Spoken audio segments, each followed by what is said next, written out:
And a Fox News alert is just in the past couple of minutes. House Intelligence Committee Chairman Adam Schiff has responded to the congressional Republicans' list of requested witnesses. Gillian, we were talking about it as perhaps a wish list, and now we know it is just that. This is from Schiff. The committee is evaluating the minority's witness request and will give it due consideration to witnesses within the scope of the impeachment inquiry as voted on by the House. This inquiry is not and will not serve, however, as a vehicle to undertake the same sham investigations into the Bidens or 2016 that the president pressed Ukraine to conduct for his personal political benefit or to facilitate the president's effort to threaten, intimidate, and retaliate against the whistleblower who courageously raised the initial alarm. So it seems like they're setting up to say no to Hunter Biden, which was at the top of the Republicans' wish list, then also say no to the whistleblower and anybody that the whistleblower talked to. Noteworthy. Well, Schiff already said he didn't even want to hear from the whistleblower behind closed doors. So and it's that a little bit of a finger changed in the eye to put, to put the whistleblower on the list for public testimony, from the Republicans' perspective. Well, you've been covering this literally minute by minute outside of the Schiff, and the change in narrative from Schiff has been amazing. Back in September, he said the whistleblower is going to testify very soon. He did. I think what Schiff has said is that his narrative is changing because he's now moved into this mode where he's trying to protect the whistleblower from being publicly exploited. This whistleblower has now become a political pawn that's getting, bounced around between the two sides.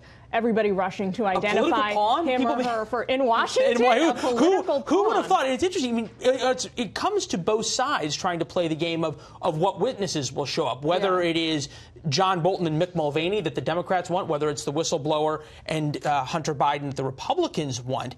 Eric Swalwell talking now about what it means when the president won't allow members of his staff to show up. Take a listen. The president has had an opportunity to allow witnesses to come in who could save him or provide exonerating evidence.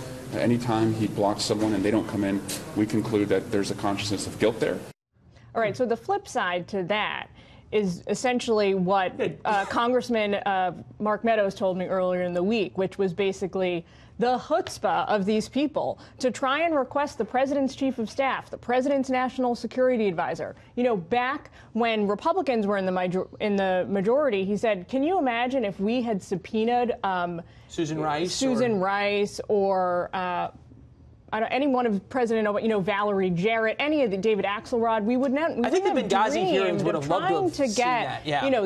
The president's inner circle of right-hand advisors. The whole thing, they say, is just crazy. So this is, Eric Swalwell responding to that. Want to read you quickly out of the committee. Schiff's committee says, this is on John Bolton specifically. We regret Bolton's decision not to appear, but we have no interest in allowing the administration to play rope-a-dope with us in the courts for months. This, Leland, is the new strategy going forward. There's an important point here, and Swalwell sort of alluded to it, and that is that in the United States, in a trial, there's a right to a Fifth Amendment privilege.